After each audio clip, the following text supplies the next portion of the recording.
Welcome to SportsBeat KC, the Kansas City Star's daily sports podcast. It's Tuesday, January 12th, and I'm Blair Kerkhoff. It's playoff time for the Chiefs, and maybe that's something we take for granted these days.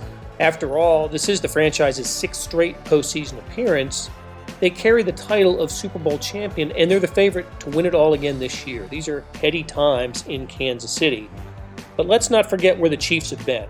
On today's show, we have enticed the perfect guest to share thoughts on the current and past Chiefs. Author Michael MacCambridge is as well-versed in all things Chiefs as a person can be.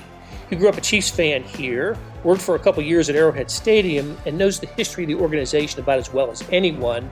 Maybe that's because he wrote Lamar Hunt's biography. MacCambridge's other works include America's Game, the epic story of how pro football captured a nation, and the biography of four-time Super Bowl winning coach Chuck Noll. Star columnist Vahe Gregorian and I were delighted to chat with MacCambridge on this Chiefs team that set the franchise record for regular season victories and how it might stack up with other great Chiefs teams. So let's get going with Michael MacCambridge and Vahe Gregorian. All right, Michael and Vahe, I bragged on you both in the intro, so we're just going to get right into some Chiefs talk.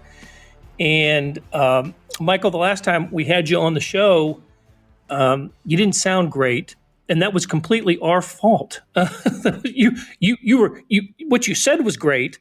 We just didn't record it worth a damn. So let's hear you. I just want to make sure you're going to sound okay this time. Present and accounted for. Perfect. Glad to be here. That's great. Well, thanks so much for doing this. And I can't think of anyone who can bring more knowledge of Chiefs past and present than you. And before we get too deep into what I want to talk about, let's get your background and when did your Chiefs fandom commence? I moved to Kansas City when I was 8 years old in the summer of '71, but I had already been a Chiefs fan for a few years by then. I can remember watching Super Bowl IV in my mother and stepfather's living room in Franklin, Nebraska on January 11, 1970, which is 51 years ago to the day that we're having this conversation. And I was so fired up about that game. I was wearing shoulder pads and I believe a helmet for the game. So I have that vivid memory.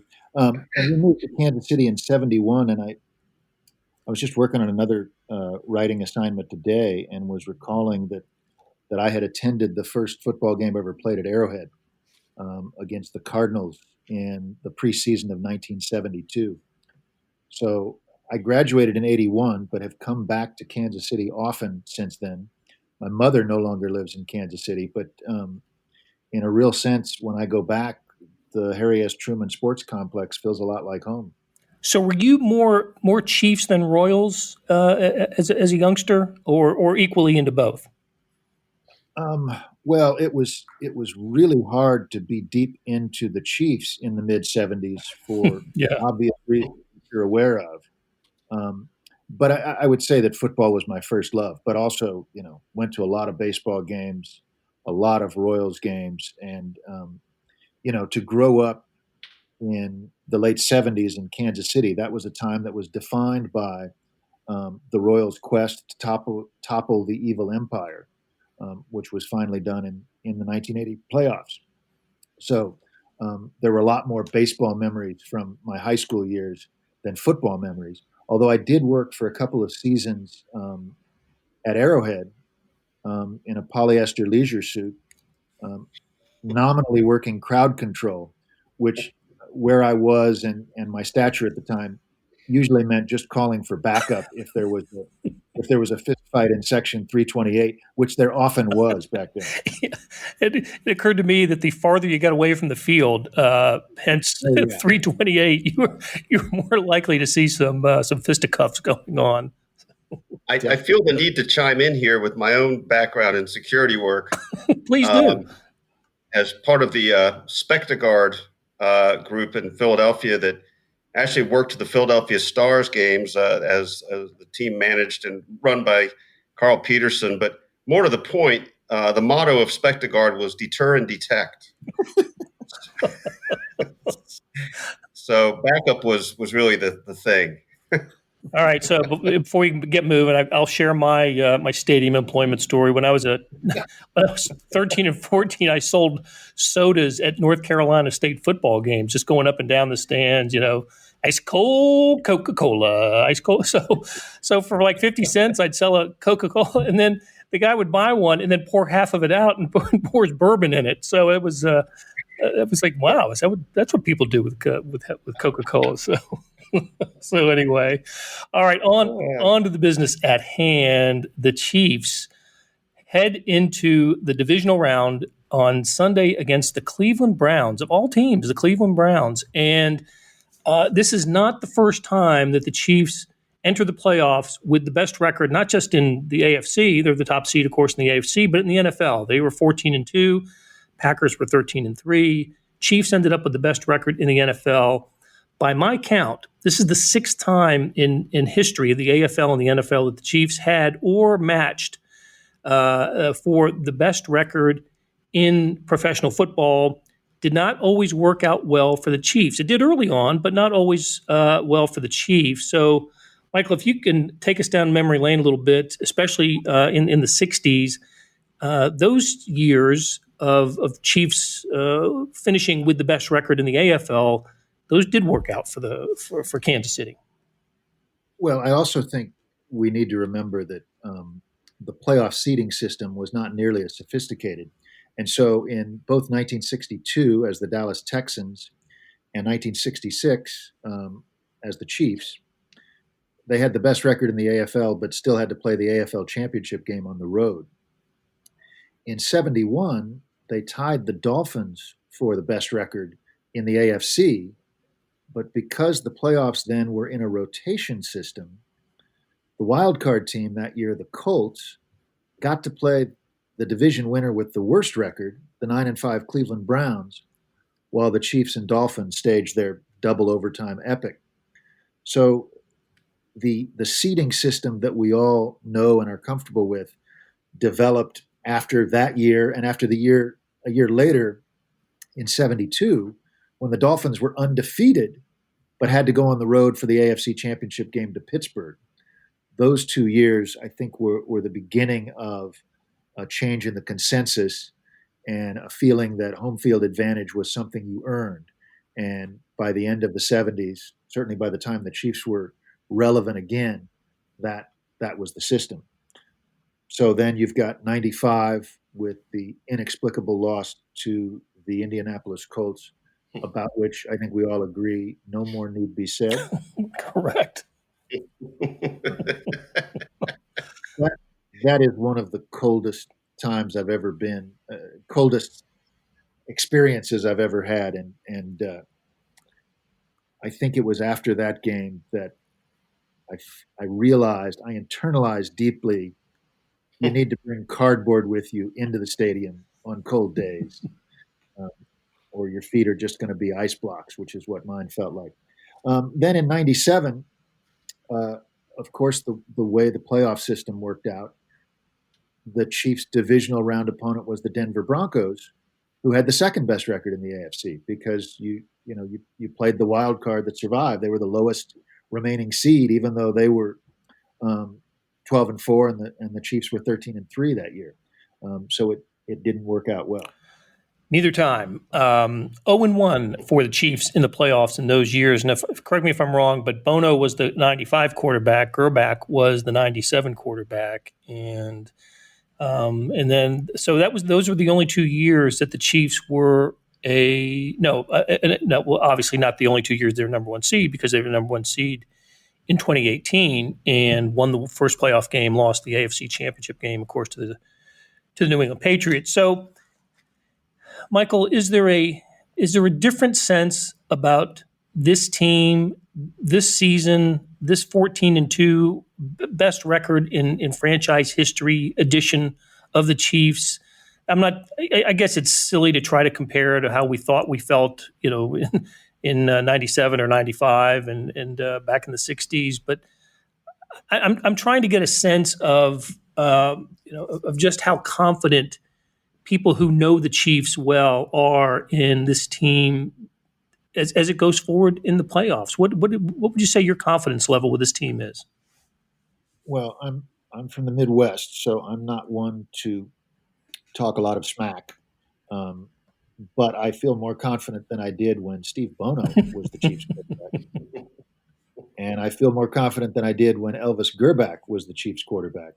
I think the thing, we've touched on this in discussions before, and Vahe and I have talked about this, and you guys and Sam have written about it. All those decades of playoff heartbreak, that was not something that Patrick Mahomes brought to the table. That was not part of his history. That was part of our history, the fans, the writers, the observers. And so I think that the biggest difference now is this is probably the first time that the Chiefs have consistently and arguably had the best quarterback in pro football. And so that changes things. And this team is particularly well coached, particularly deep at the skill positions, and as you guys have written about, has shown a great deal of character in the last couple of seasons. And so I think that, speaking for a lot of fans, going into those games in 95 and 97 and 03, when the Chiefs had the bye but not the top seed, right, we were not able to see the Indianapolis Colts punter all day. Those games were, I think, the dominant feeling I had going into those games was fear. And so it feels different this year, right? Because the Chiefs have proved they can play with anybody. It's been almost forever since the Chiefs have been blown out of a game. If you count that Chargers loss in Week 17 with the junior varsity, that's the worst loss they've had since Mahomes has been a starting quarterback for the team. So I think that is the big difference. Right. I think that, and Vahe and I know we've talked about this, that there's as you said, there is a pre-Mahomes and a post-Mahomes history with the Chiefs, and maybe it's more fair, and certainly speaking to someone who knows the Chiefs' history as well as you do, Michael, that we should probably say a post-Dawson, pre-Mahomes history with the Chiefs, and then post and then where we are now currently. I was watching the Browns Steelers game and following it on Twitter.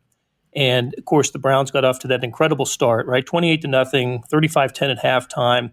Then they kind of lightened up a little bit in the third quarter, and then Ben Roethlisberger got going. The Steelers defense made a couple of stops, and it was amazing to see the reaction from Browns fans on Twitter. Here we go again. I can't see. I can't watch. I can't. Keep in mind, the lead never got below, I think, 11, right, for the Browns. But their fans were just beside themselves in fear and concern and just anger, all the emotions that I think Chiefs fans felt about their team in the playoffs until, I don't know, maybe it took Mahomes beating the Colts, right, and almost beating the Patriots in the 2018 championship game to eradicate those concerns. But boy, Browns fans had it in abundance on Sunday night. I'd go even a step further. I think that I don't know that all the demons were exorcised by beating the Colts.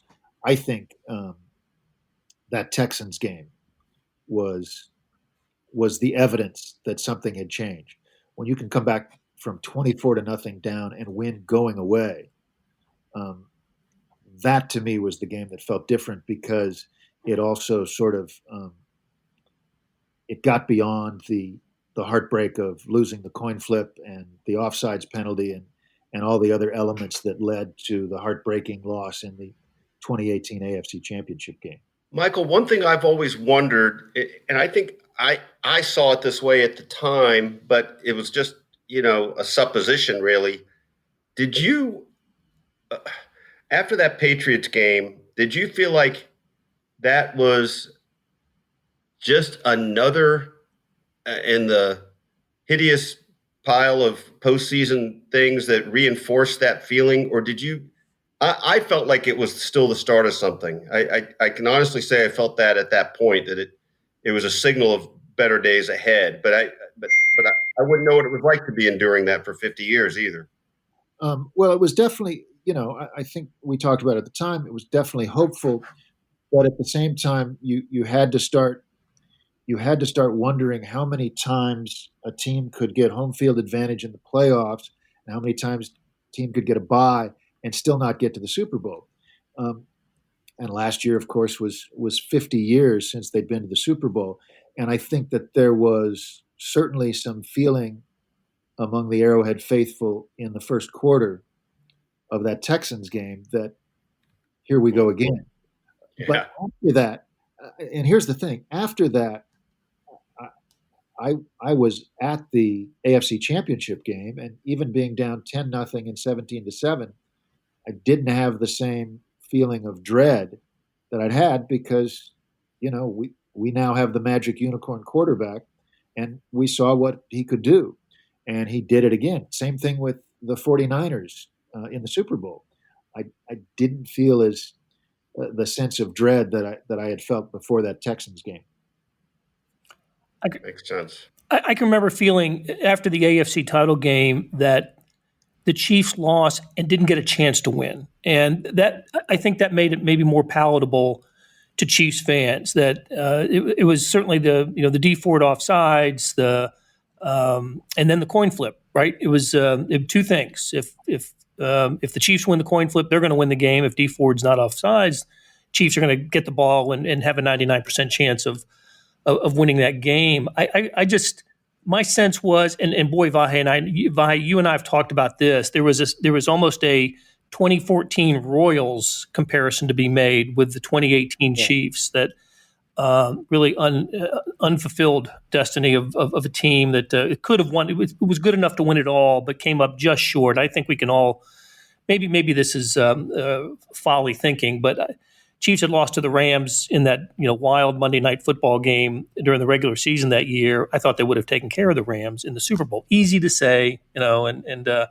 no basis in anything. I'm sure Rams fans would totally disagree with that. But Chiefs beat the Patriots that night, and I think we're looking at perhaps a team that's already won 2 Super Bowls.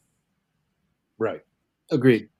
It's funny, Blair, as we speak, I actually, before we started this, the last thing I had called up on my screen was for some research I was doing. It was a headline about the resemblance between the 2019 Chiefs and the 2015 Royals.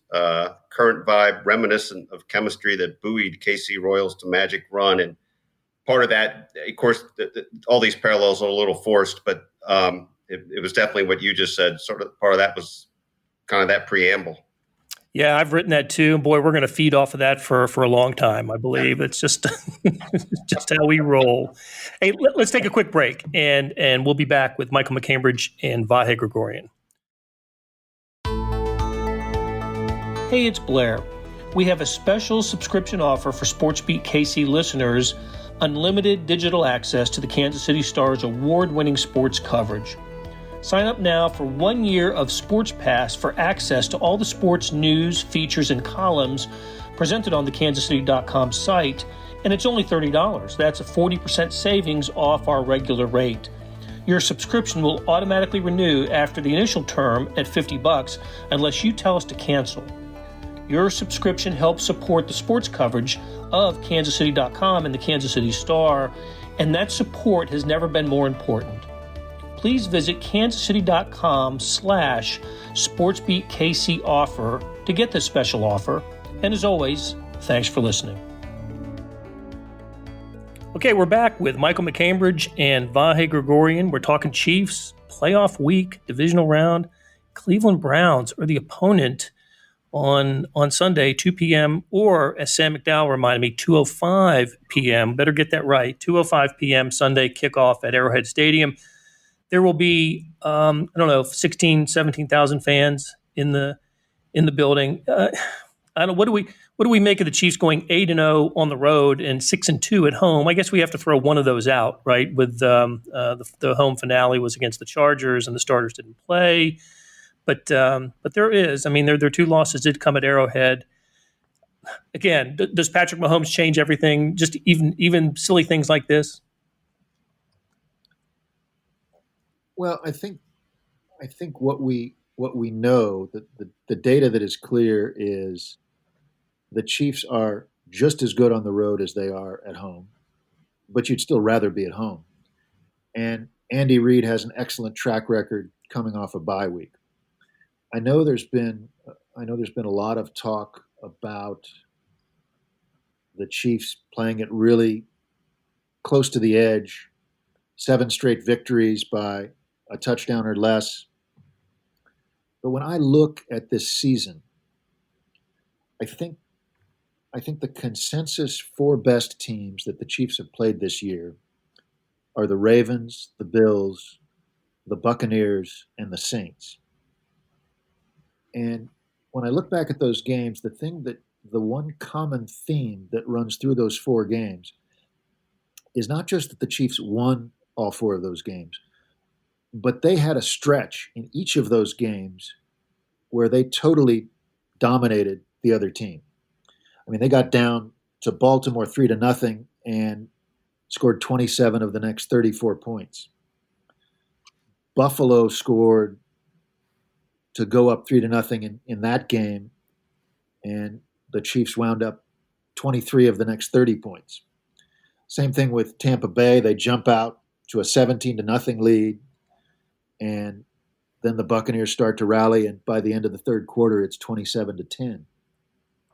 And the Saints, even though that was a very tough game, we saw almost like a basketball game between 2 fast break teams, where they'd go on runs. The Chiefs scored the first 14 points, and then you'll recall the Saints came back and took a short lead, 15-14, and then the Chiefs immediately responded with 2 touchdowns. And when the Saints got back in range, that's when that last drive with the field goal to put it away. So I do think one of the points that needs to be made about this Chiefs team, and this is probably true of any real quality championship team, is they do rise to the occasion against better opponents. And so I think that's worth noting going into this unknown of what it's going to be like playing a very good Browns team.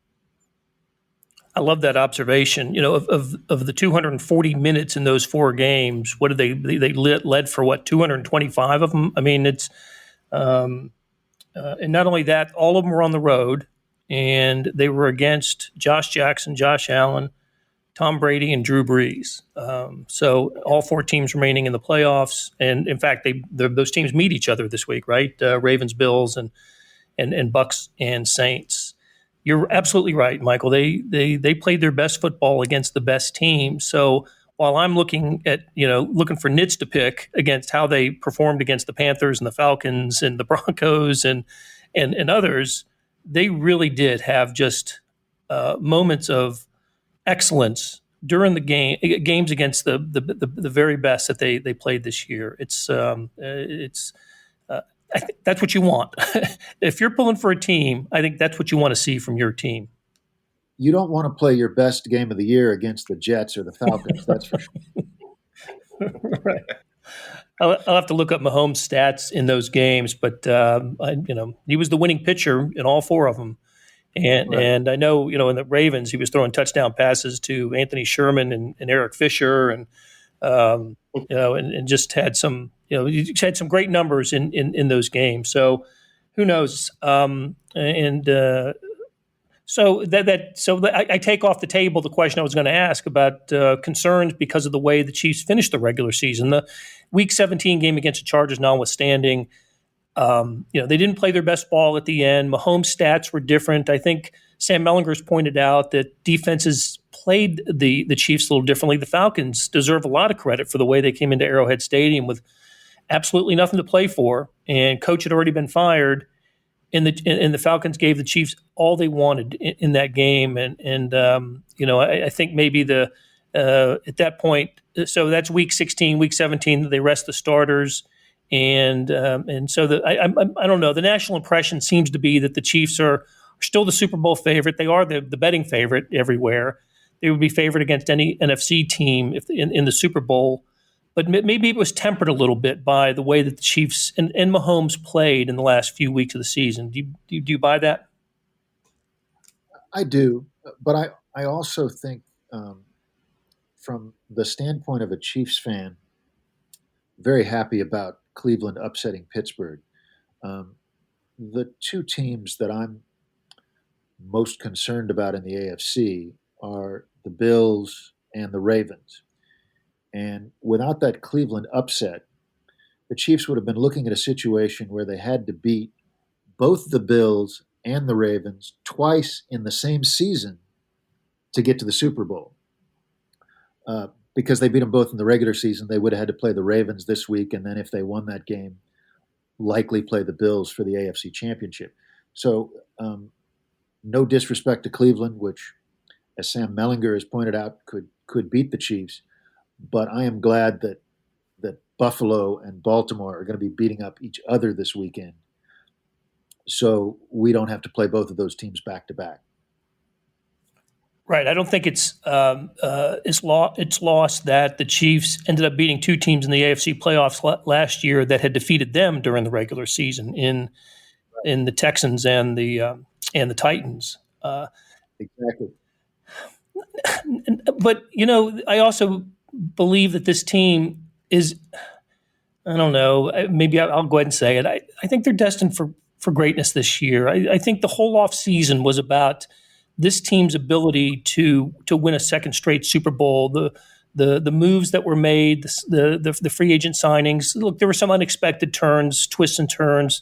Damian Williams, Laurent Duvernay-Tardif opting out. The Lucas Niang, the draft pick, the offensive lineman draft pick, who opted out as well. Injuries like everybody goes through, but this was a team that I love the way they approached the offseason. They did it thinking that they got the goods to do this again. Now, who knows? Who knows how it's going to end up? They could lose on Sunday, and it'll all be for naught. But so far, it's worked, right? They ended up with the best record in franchise history with 14 regular season victories, and they've got the best players.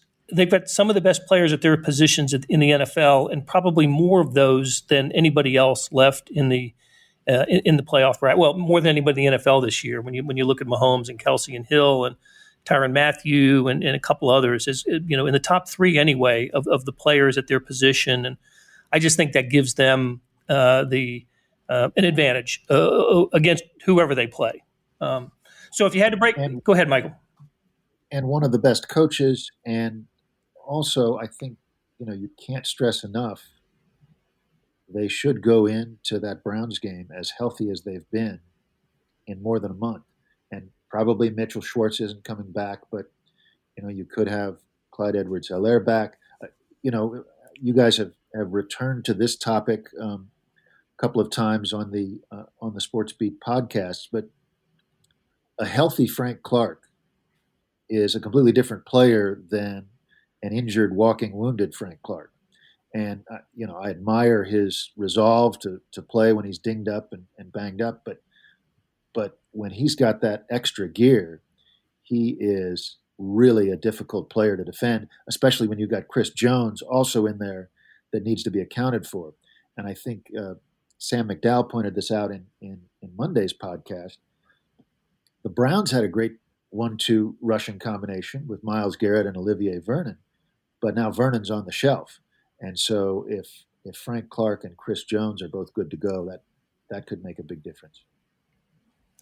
Yeah, getting playoff Frank Clark, I'll take that every time. I will excuse whatever numbers he put up in the regular season if we get the postseason Frank Clark, who not only got a sack, I think, in each of the playoff games last year, but was just outstanding at getting pressure on the quarterback in each round of the way. So, well, Michael, it's been great having you on. I really enjoyed it, and we'll have to do this more than once a year to get your chief expertise. Good talking with you guys, and let me just say something I've tweeted before. It is wonderful being a Chiefs fan with the team that you guys have at the Star covering this game, and I'm just grateful that we feel a step closer to this team because of the way you guys do your job. So I want to thank you for all the hard work.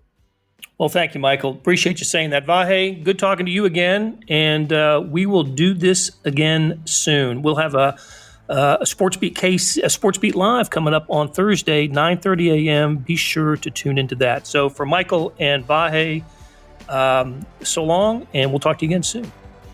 That'll do it for today. Thanks to our production staff and everyone who helps make SportsBeat KC happen. Derek Donovan, Beth Welsh, Monty Davis, Jeff Rosen, Chris Fickett, and Savannah Smith. Links to Chiefs stories can be found in the show notes and on kansascity.com. Hey, we have another deal for you, especially for those who want a deep dive into the Stars' terrific Chiefs coverage now that playoff time is here. For a limited time, you can subscribe to Sports Pass for 99 cents a month. That's right, 99 pennies a month. After 3 months, it auto-renews at $5.99 a month unless you cancel. How do you get it? You go to kansascity.com/SportsPass2020. That's kansascity.com/SportsPass2020. You want more than just sports coverage? Check out the entire Kansas City Star product. Sports news features, commentary, and analysis, the whole thing.